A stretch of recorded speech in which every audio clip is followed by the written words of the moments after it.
Welcome to the Positive Sports Podcast. I'll be your host this evening, Ed Montana. As you can see, if you're watching this on YouTube, I'm flying solo today. No Alex today, so you only get one half of the dynamic duo that is the Positive Sports Podcast team. First of all, it's Memorial Day weekend. So let me start off by saying thank you to all the men and women who made the ultimate sacrifice for our freedoms. This is the best country on the planet. I am forever grateful to be born here and to live here and to live this free life that we get to live here. And it's because of the efforts and the lives and sacrifices of those people that have fought for our freedom over many, many years. To you, I say thank you. To your families, I say thank you. And as an American, I say thank you very much. So, I'm sure everyone's enjoying the beautiful weather, the beautiful long weekend. I know I particularly enjoy it. I spent a lot of time out at the baseball fields with my son over the weekend as he had a tournament. It was very hot as it gets here in late May in Houston. But at the end of the day, it's fun. It's fun to be outside, spending time with family and watching the boy play. So, what do we have going on in the world of sports? Well, first, let me start by saying, friend of the show, Juan the Kraken Adams, has signed to fight Greg Hardy at UFC San Antonio on July 20th. We'll be talking more about that later. There's a little bit of a history there.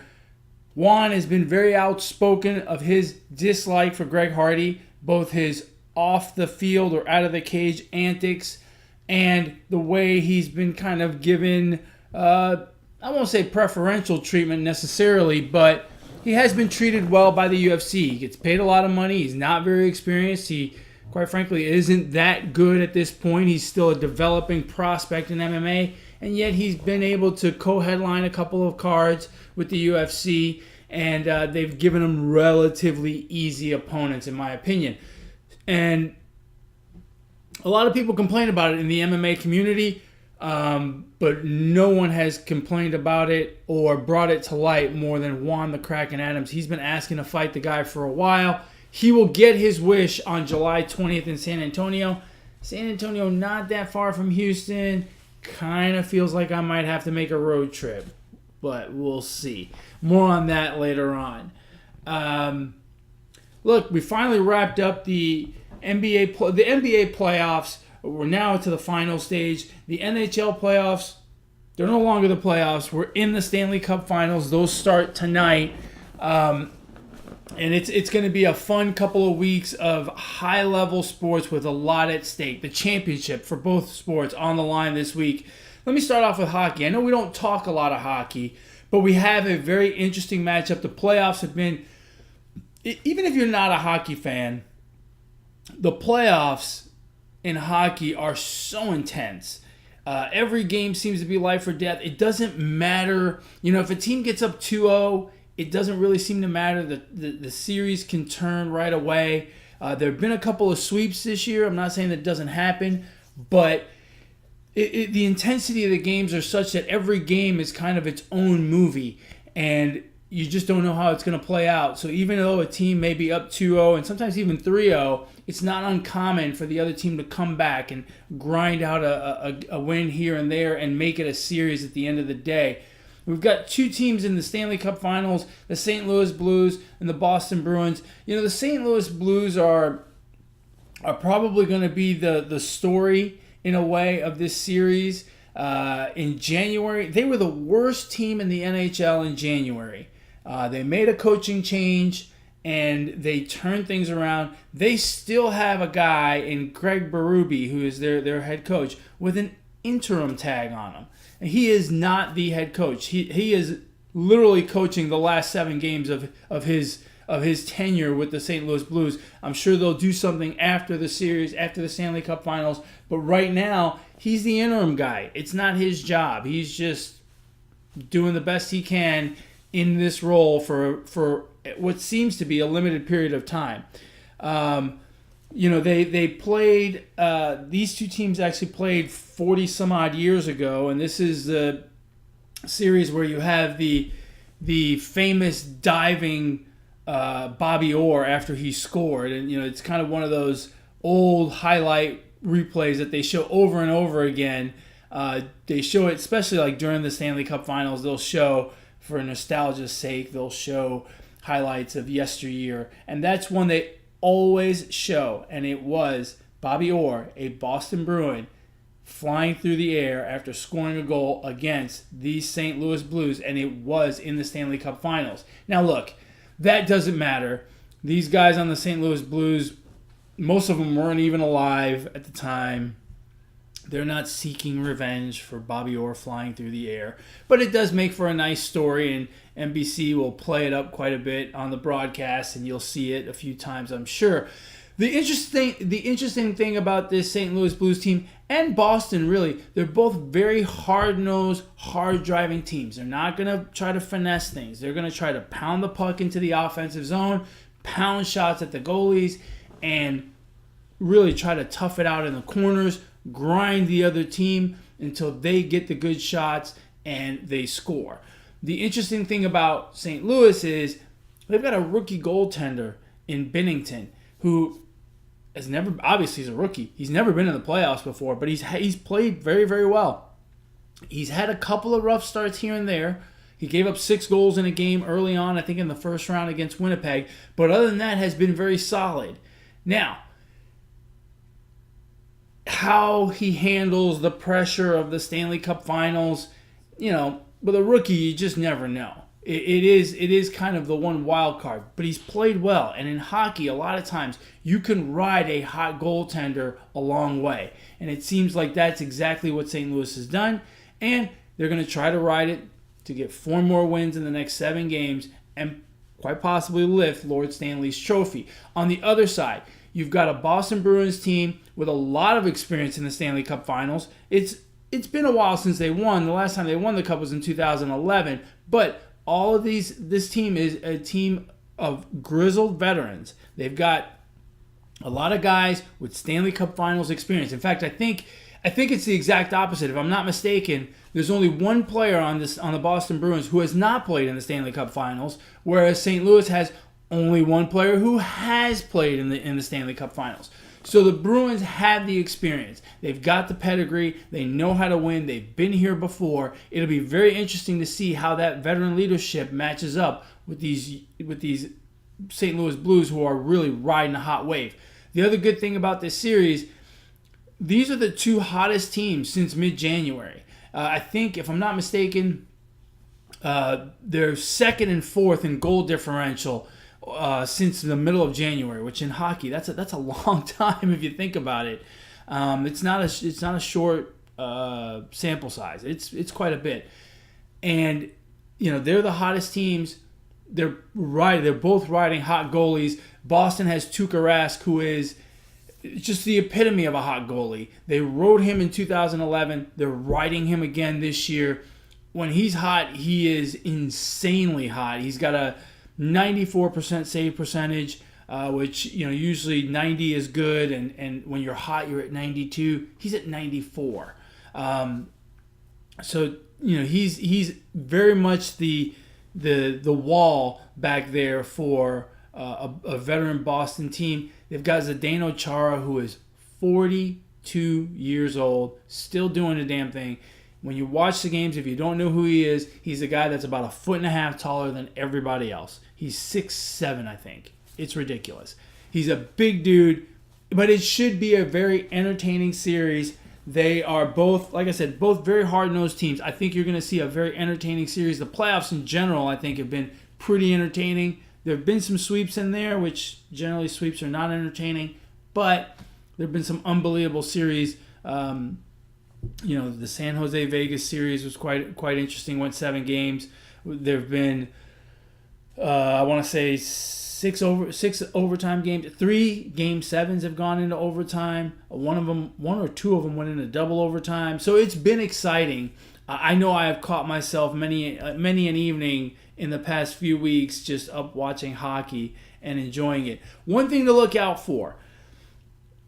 This is a weird anomaly. I don't expect it to happen again, but if the trend holds, St. Louis fans are going to love this.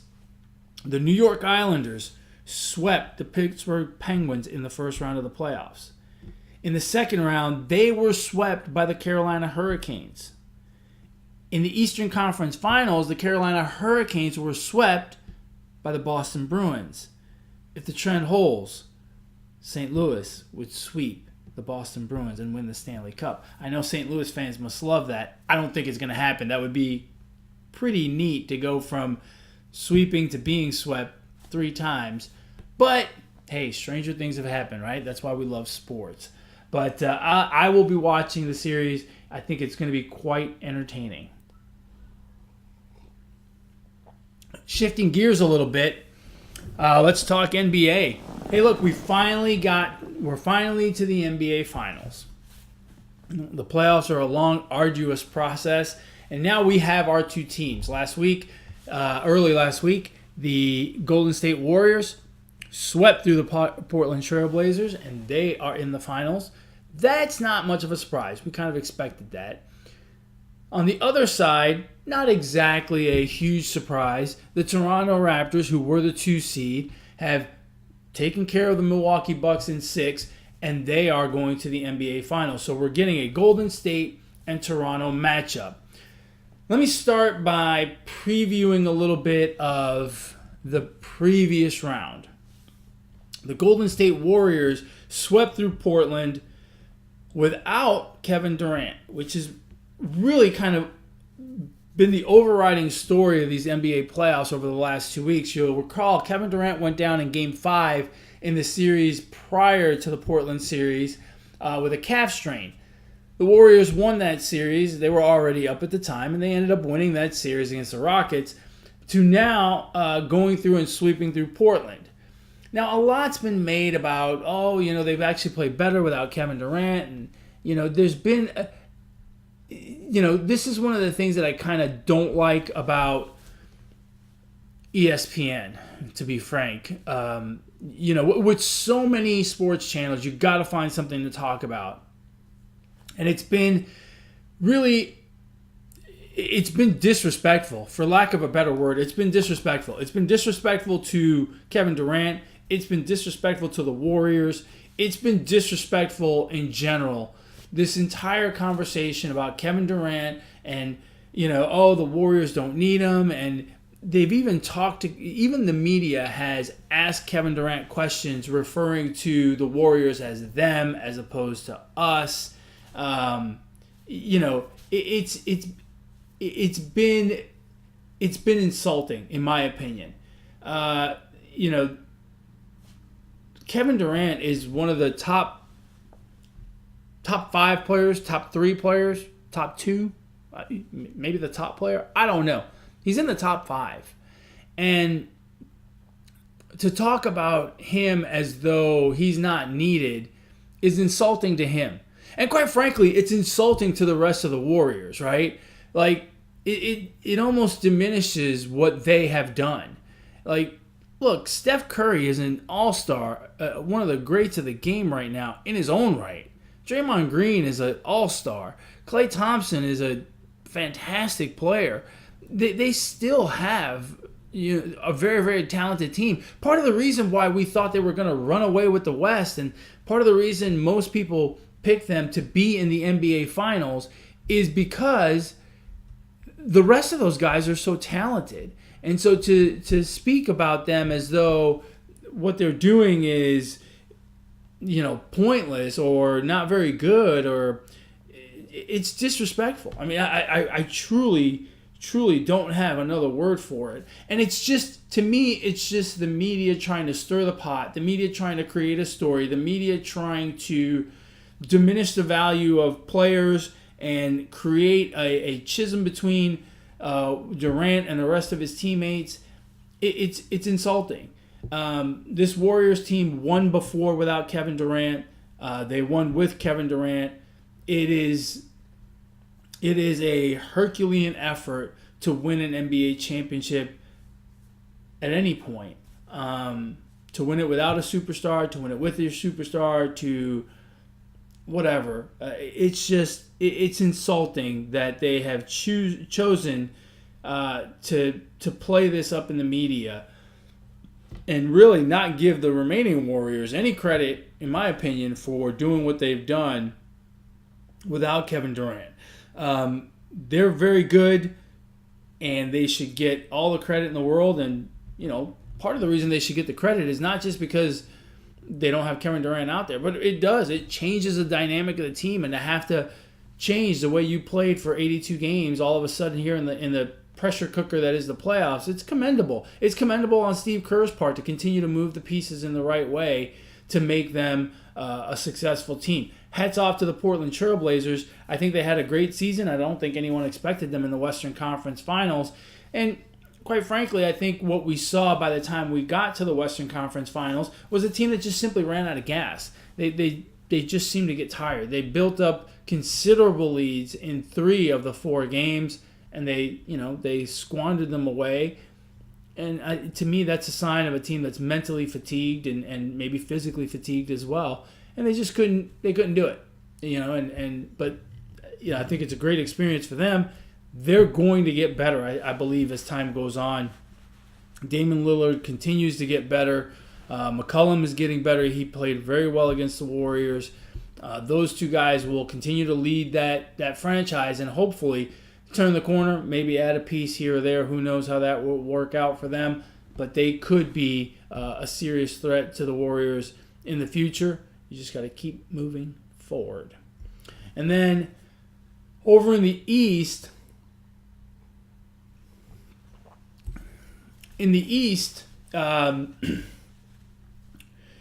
really, what can you say about Kawhi Leonard?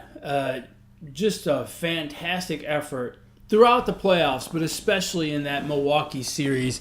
We think of him as a great offensive player, but really I think where he earned his stripes, or where he really impressed me, was they matched him up on defense with Giannis. And I won't even try to say his last name. I hear it all the time, and I still can't say it. And he basically clamped down Giannis. He really made it difficult for him, forced the Bucks to try to win the game with Chris Middleton and Bledsoe, and those guys just didn't have a very good series. They just could not get enough scoring from other people. I think Giannis at one point, in one game, was held down to 12 points. So really, Kawhi Leonard did an incredible job. I think most of us kind of forgot how good that guy is. He played so sparingly last year. He was out with that injury for most of the year. He played so little that I think we didn't realize just how good he was, or is apparently. And he proved it against Philadelphia. He proved it against again against Milwaukee. He's really been impressive. It's funny. He's also in a situation where he could walk, and we don't hear nearly as much about him walking as we do about Kevin Durant. And I'm glad. I'm glad that the media, on this side at least, has chosen to focus on just what an outstanding basketball player he is, how he's come back from injury and led a team, of guys that it takes some time to gel, and he's done it pretty quickly with this team, and he's led them through the playoffs. He led them against the most difficult challenge, which was Giannis and the Bucks, and really put the team on his back. He has been an all-star through and through, and really has done just an amazing job offensively, but especially defensively. I thought that was the game changer. That series was 2-0 going to Toronto from Milwaukee, and then they had that game 3 that Toronto pulled it out in overtime, but didn't look terribly impressive. So they were down 2-1 after game 3, and it looked like, wow, how they can barely win at home. It looks like Milwaukee's going to take care of them. And then they made that defensive switch, put Kawhi Leonard on Giannis more, and he really clamped down, and the series completely turned right there. And they ended up winning 3 more games after that and winning the series in 6. It was quite impressive. And, when you really stop and think about it, they ripped off 4 straight wins against the Bucks, which the Bucks had a pretty good season. I don't think they had very many 4-game losing streaks in there. So they're doing something right.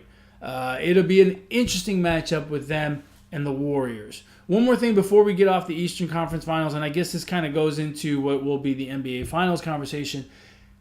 Hey, look, I like Drake just as much as everybody else. But can the guy please sit down and get off the court? Stop with the massages. Stop with the trolling. Just stop. Just stop it. And quite frankly, ESPN or TNT or whoever's got that game, get the camera off the guy. Just stop it. I want to watch the basketball game. I'm not interested in Drake jumping up and down like an idiot and,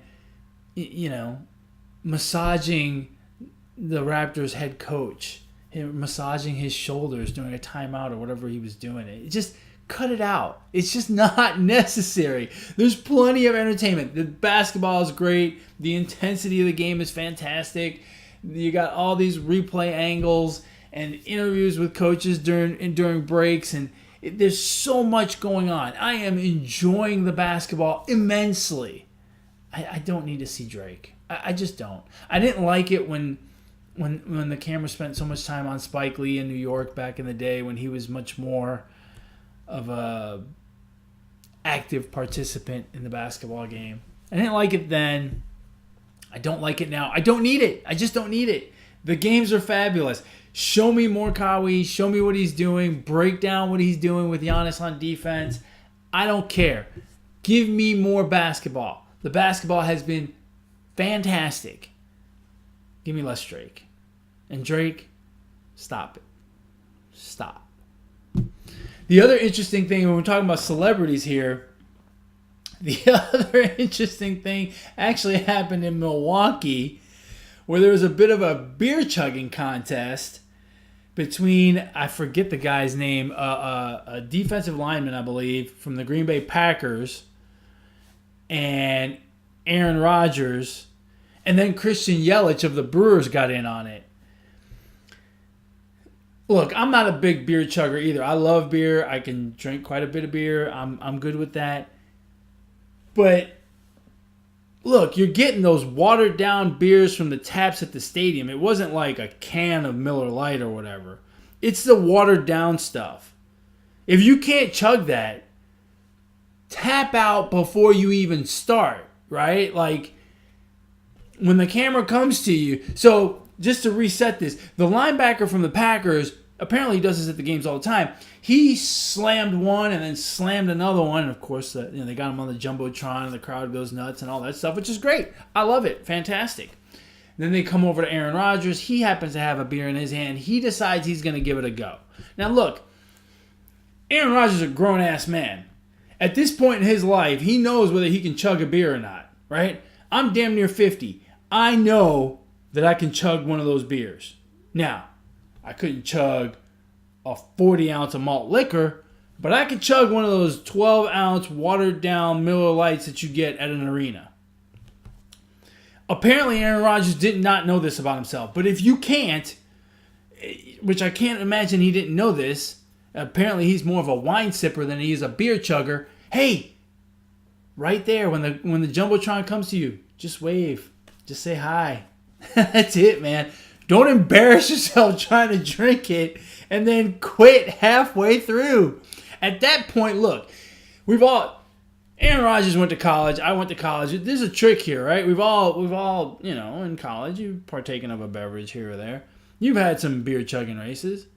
You spill that, right? Like you just drink it so fast it comes running out the sides and down your shirt. You spill it. But you don't stop halfway through. You go Stone Cold Steve Austin. You get like 2 drops of beer in your mouth and the rest all over your face. But hey, you chugged it, right?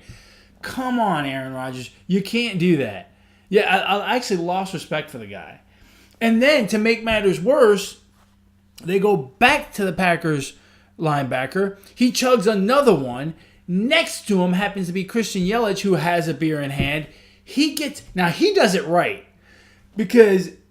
And I don't know that he knew if he could chug a beer or not, but he stood up, raised his glass, got the fans going, got everyone all excited, and then chugged his beer. And to be fair, I think he spilled some of it, right? He went the stone cold route. He kind of tipped it a little too fast so that he spilled some of it, didn't have to drink it all.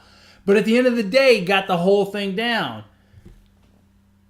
And then, to make matters worse, now you got Aaron Rodgers going, yeah, but his beer wasn't full. He's kind of pointing at his beer, insinuating that it.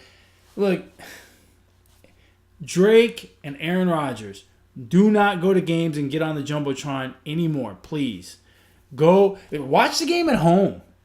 Get your own little snacks. Right? Aaron, you can get your glass of Merlot. Drake, you can have all the popcorn you want at home. You can get yourself one of those massaging chairs. But just stay off the Jumbotron, fellas. Stay off the Jumbotron. Unfortunately, I think we're going to get more Drake in the playoffs because obviously Toronto advanced, but no more beer chugging contests. Unfortunately, that was fun, but we're not going to get any more of those. I don't know what goes on in Oakland at Golden State games. I think the only fan stuff that we see at Golden State games is the picture of the Currys, right? Every time Steph makes a big shot, they got to show us the parents. That one I was not too bothered by, where they showed the Currys during the game, because obviously Seth Curry played on the Trailblazers, Steph on the Warriors. There was a little bit of a brotherly game going on. And I thought it was super cool. Hey, look, as a parent, you don't have a favorite. I've got 3 kids. I don't have a favorite kid. I love them all to death. They're all different. I do different things with different ones, right? I don't interact with them the same way. I don't enjoy them the same way. They're just different people, right? And so, but I love them to death. I love them all the same. I wish nothing but success for all 3 of them to the nth degree. I want them to be insanely successful. The Currys are being watched as their 2 sons are playing on opposing sides, and I thought it was pretty cool. One day, so the dad wore the first game. I don't remember how this went, but they each wore a kid's jersey, and then the next game they switched, and they kept going back and forth during the 4 games, so that they showed that they were rooting for both of them. And I'm sure it had to be very difficult. As a parent, I can't imagine if I had 2 of my kids in the NBA Finals or the Western Conference Finals. I mean, what do? You root like hell for both of them, and I guess you're going to be happy for one of them, and you're going to be sad for the other. There's just nothing you can do about it. It's the way it's going to be. There's no ties here. This isn't soccer, so that's the way it's going to shake out. But Thanksgiving dinner at the Currys will be quite interesting come November. So, there you go. All the crazy storylines of what goes on in the NBA Finals or in the NBA Conference Finals. Now we've got the matchup. Finally, we're to the NBA Finals. It's going to be the middle of June before we're done. It takes a while. Look, I don't see how the Warriors lose this. I really don't. The Raptors have had a much tougher road. The Warriors are a team chock full of stars. Klay Thompson did not make the All-NBA team. He didn't make the first, second, or third All-NBA team, which I think is ridiculous. I don't understand. I can't name 6 guards that are better than Klay Thompson. I think it's absurd. It's absolutely absurd. And they do it by position. So I don't get it. I don't get it. I looked at the chart of who were on the All-NBA teams and and saw some of the votes. I don't get it. There's in the conversation for center, I think Jokic was the first team and Joel Embiid was the second team. And I don't even remember who the third team guy was. But someone actually voted for that guy to be the All-NBA center, like the first team center. That guy needs to have his voting thing revoked. There were a couple guys that voted for James Harden to be not even in the top 4. That guy, there were 3 guys, I believe, who gave James Harden third team votes. There are not 4 better guards than James Harden. It's just ridiculous. Those guys should have their votes stripped from them. And one of those 3 guys is probably one of the guys that voted didn't put Jokic or Embiid 1 or 2. Crazy. But it happens. Anyway, back to the NBA Finals. The Warriors are just stacked. They've been here before. They know how this story goes. Steve Kerr, I think, is an unbelievable head coach in terms of X's and O's. And they have a lot of superstars. And it doesn't matter which one you stuff. The other ones are going to come through. This isn't the Milwaukee Bucks. This isn't stop Giannis and hope that Bledsoe and Middleton aren't as good. That's not going to happen here. You go ahead and try to shut down one of those guys. Go ahead and try to shut down Curry and see what Klay Thompson and Draymond Green do to you. You go ahead and try to stop Klay Thompson and see what Curry does to you. I mean, it's a tough road to hoe for the Raptors. And on the other side, Giannis is very good offensively. He's still growing defensively. And the Bucks in general just really didn't have an answer for Kawhi Leonard. The Warriors do. They're going to put Draymond Green on Kawhi Leonard, and it's going to be a different game for him. Draymond Green is going to wear Leonard out on both ends of the court. And if Kyle Lowry doesn't step up big time against those guards, both on the offensive and defensive ends of the floor, they're in trouble. The only place where the Raptors can really give the Warriors a hard time is with Gasol. Gasol has to have an amazing series, both offensively and defensively, for them to be in the series with the Warriors. Otherwise, I think it's going to be a quick one. I'm picking the Warriors in 5, and man, I wouldn't be surprised to see them sweep them. Now, one bit of news as far as the health update, Kevin Durant is out for Game 1, which is not until Thursday. But remember, the finals are kind of spread out. To be fair, all of the NBA playoffs are pretty spread out. So, we don't know what's, he may be back for Game 2, he may not. And even if he is back, he's been out for a bit. It's a lot of days off. Sometimes your cardio isn't quite there to deal with the rigors of a very intense NBA Finals game. So he may not be quite up to snuff, but they've proven they can do it without him. They're an extremely talented team, and they will be ready to go, firing on all cylinders. This will be their 4th NBA championship in 5 years if they win. They've really built it's a dynasty. By today's standards, certainly it's a dynasty, and it's been fun to watch. They're a fun team to watch. I find myself very entertained watching them play. I almost find myself rooting for them just because it's so much fun. In that Portland series, down big at halftime and every game seeming to come back and come back and come back.